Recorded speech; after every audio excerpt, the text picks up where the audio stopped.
Rumah itu pernah menjadi tempat paling hangat bagi Renata. Setiap pagi, aroma kopi hitam dan teh hangat selalu memenuhi dapur.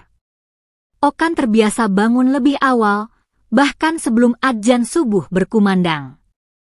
Ia akan membangunkan Renata yang masih tertidur dengan kecupan lembut di kening.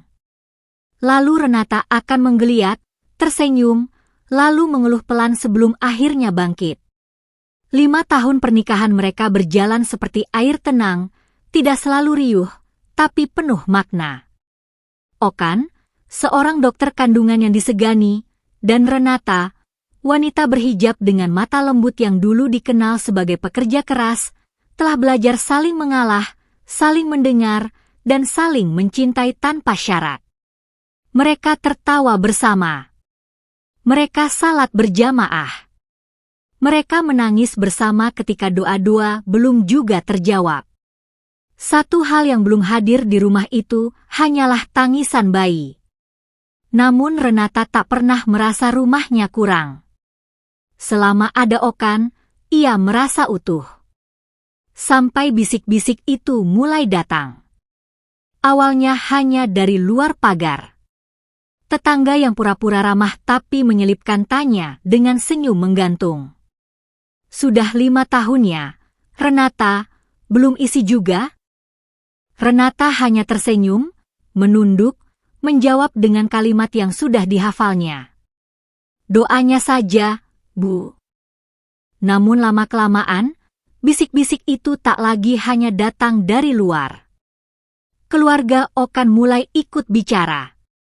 Suatu hari, saat acara arisan keluarga di rumah ibu mertuanya, Renata duduk di ruang tamu rumah ibu mertua dengan tangan terlipat di pangkuannya. Senyum sopan tak pernah lepas dari wajahnya, meski hatinya sudah lama lelah. Dulu Renata sibuk kerja terus. Suara Bu Delina terdengar lirih tapi sengaja dibuat cukup keras. Mana kepikiran anak? Kalimat itu menusuk. Renata menoleh pada Okan, berharap suaminya bicara. Dan Okan memang bicara. Kami tidak pernah menunda, katanya tegas. Renata bahkan sudah berhenti kerja setahun terakhir.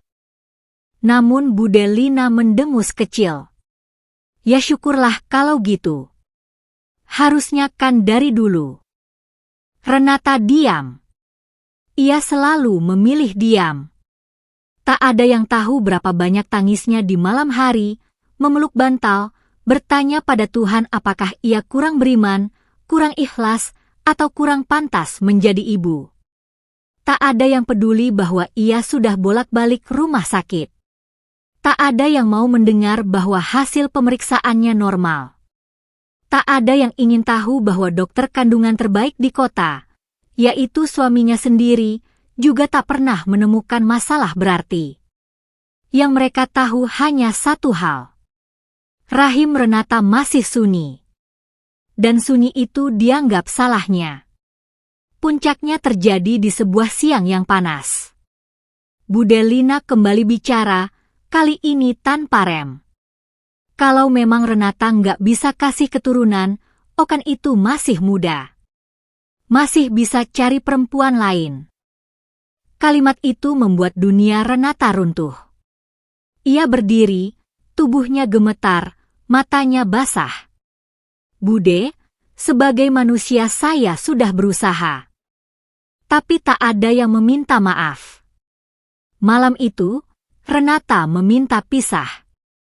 Bukan karena ia tak cinta. Justru karena cintanya terlalu besar, dan ia tak sanggup lagi menjadi beban. Okan menolak. Ia memeluk Renata, bersumpah tak akan menceraikannya. Ia berjanji akan melindunginya dari siapapun, termasuk keluarganya sendiri. Namun Renata sudah terlalu lelah. Ia hanya ingin pergi. Pagi itu, sebelum subuh, Renata bangun diam-diam. Okan masih tertidur, kelelahan setelah jaga malam. Renata memandang wajah suaminya lama. Mengusap pipi itu dengan jari gemetar. Maaf, bisiknya. Aku terlalu lemah. Aku nggak mau jadi beban kamu lebih lama lagi. Ia pergi membawa tas kecil. Tanpa tahu bahwa di dalam rahimnya, sebuah kehidupan kecil tengah tumbuh, hasil cinta yang selama ini mereka tunggu. Tak ada yang tahu. Termasuk Renata sendiri. 8 bulan berlalu sejak pagi buta itu. Waktu tidak benar-benar menyembuhkan Renata, tetapi ia mengajarinya cara bertahan hidup dengan luka yang dipeluk diam-diam. Di sebuah panti asuhan sederhana yang terletak di pinggir kota, Renata menemukan tempat untuk bersembunyi dari masa lalu, dan tanpa ia sadari, juga tempat untuk tumbuh kembali sebagai manusia yang utuh. Di sanalah Renata tinggal. Menjadi kakak asuh. Menjadi pengganti ibu bagi anak-anak yang kehilangan dunia terlalu dini. Awalnya ia datang dengan tubuh lelah dan jiwa yang hampir kosong. Ibu panti menerimanya tanpa banyak tanya. Hanya satu kalimat yang diucapkan perempuan sepuh itu saat Renata menunduk meminta izin tinggal. Kalau niatmu baik, pintu ini terbuka. Sejak hari itu, Renata mengisi harinya dengan mengurus anak-anak. Memasak, mencuci, membantu mereka belajar, dan menggendongnya menangis di malam hari. Dan di sanalah, di tengah kesibukan yang melelahkan namun menenangkan, Renata mulai menyadari perubahan di tubuhnya. Awalnya ia mengira hanya kelelahan. Tubuhnya mudah letih, kepalanya sering pusing, dan pagi hari terasa lebih berat dari biasanya. Ia sempat mengira itu akibat tekanan batin yang belum sembuh. Sampai suatu malam, ia muntah hebat di dapur panti. Ibu panti yang melihat langsung memaksa Renata beristirahat dan memeriksakan diri. Ketika hasil pemeriksaan keluar, dunia Renata seakan berhenti berputar. Ia hamil. Tangannya gemetar saat memegang hasil itu. Matanya menatap kosong. Air matanya jatuh tanpa suara. Janin itu telah berusia lebih dari 4 minggu. Renata terduduk lama di ranjang kecil kamarnya malam itu. Tangannya perlahan menyentuh perutnya yang masih belum terlihat membesar. Ada kehidupan di dalam sana. Kehidupan yang datang dari cinta yang ia tinggalkan. Okan, bisiknya lirih, nyaris tak terdengar. Sejak hari itu, Renata menjalani kehamilan dengan perasaan campur aduk. Ada bahagia yang tak bisa disangkal setiap kali ia merasakan denyut kecil di dalam rahimnya. Tapi juga ada ketakutan, rasa bersalah, dan rindu yang ia pendam rapat-rapat. Ia tidak pernah mencoba mencari Okan. Bukan karena tidak cinta, melainkan karena ia merasa tidak berhak lagi kembali. Luka yang ia bawa terlalu dalam. Kata-kata yang ia dengar terlalu kejam. Dan harga diri yang runtuh itu belum sepenuhnya bisa ia bangun kembali. Kehamilan Renata berjalan perlahan menuju bulan ke-9. Perutnya kini besar, langkahnya lebih pelan, dan napasnya sering terengah. Anak-anak panti memanggilnya Kak Renata sambil mengusap perutnya dengan polos. Adiknya kapan keluar, Kak? Tanya seorang bocah perempuan suatu sore. Renata tersenyum lembut. Sebentar lagi. Ia sering berbicara dengan bayi itu dalam sunyi. Di kamar kecilnya, saat malam datang dan semua terlelap, Renata mengelus perutnya sambil berbisik. Kamu kuat, ya. Maafkan ibu yang belum tahu harus membawa kamu kemana. Ia mencintai bayi itu sepenuh hati, meski dunia yang akan menyambutnya masih terasa asing dan penuh ketidakpastian. Hingga suatu pagi, udara terasa berbeda. Renata terbangun dengan rasa nyeri di perut bawah. Awalnya ia mengira hanya kram biasa. Ia mencoba bangun, berjalan perlahan ke kamar mandi. Namun saat nyeri itu datang lagi, lebih kuat, lebih teratur, ia terhenti di tengah langkah. Keringat dingin mulai muncul di pelipisnya. Tidak, belum sekarang, gumamnya panik. Ia mencoba menarik napas panjang. Duduk di tepi ranjang. Tapi rasa itu datang lagi. Ibu Panti yang mendengar suara langkah dan erangan pelan segera masuk ke kamar. Renata, suaranya cemas. Kamu kenapa? Kontraksi itu datang lagi, membuat Renata tak mampu menjawab selain menggeleng lemah. Wajah Ibu Panti langsung berubah tegang. Kita ke rumah sakit. Sekarang. Perjalanan ke rumah sakit terasa seperti mimpi yang terlalu cepat dan terlalu nyata. Di sela-sela kontraksi, pikirannya melayang. Pada Okan. Pada rumah yang ia tinggalkan. Pada pagi buta itu. Tak pernah terlintas sedikit pun di benaknya bahwa takdir akan mempertemukan mereka di hari kelahiran anak ini. Dan Renata sama sekali tidak tahu bahwa di rumah sakit itulah seseorang yang selama ini ia tinggalkan dengan luka dan cinta yang sama besar, kini bertugas di rumah sakit itu. Mobil berhenti di depan rumah sakit. Renata hampir tak sanggup turun sendiri. Kontraksi datang semakin rapat.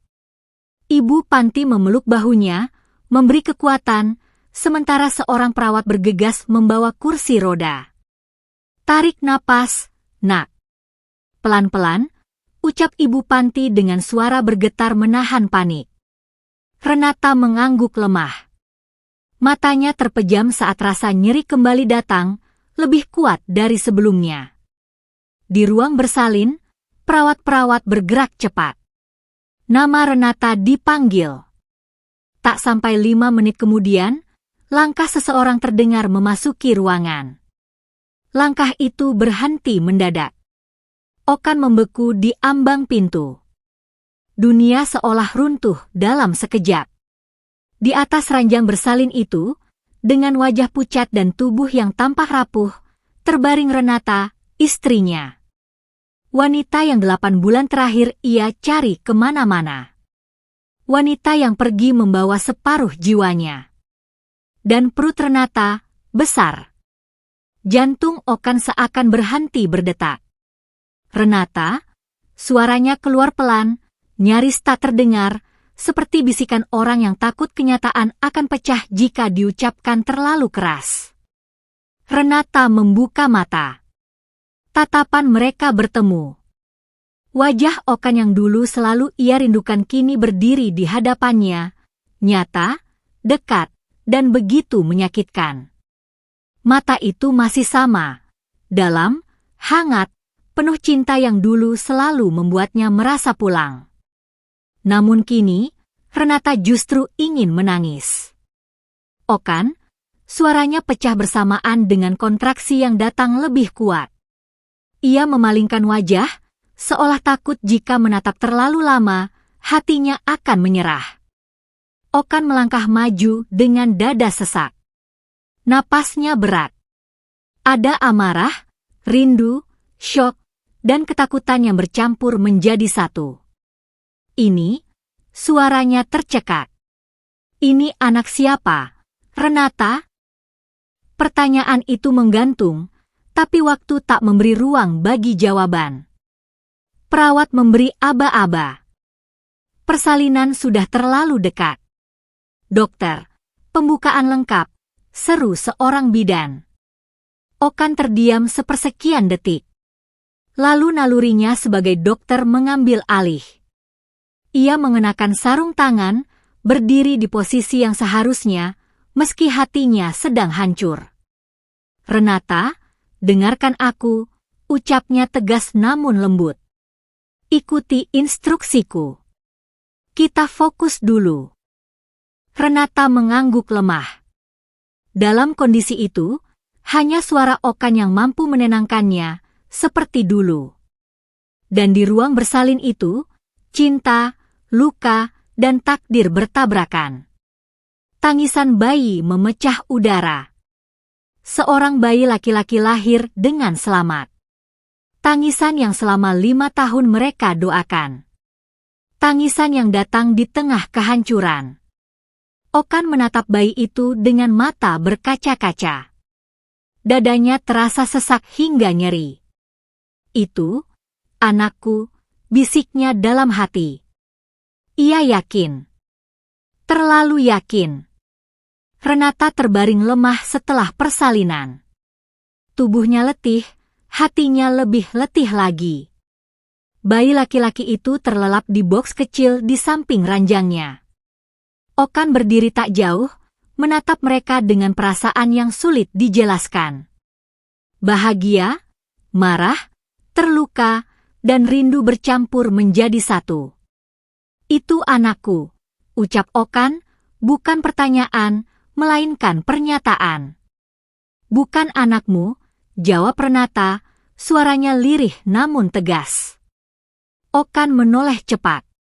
Rahangnya mengeras. Jangan bohong, katanya menahan emosi. Waktunya cocok.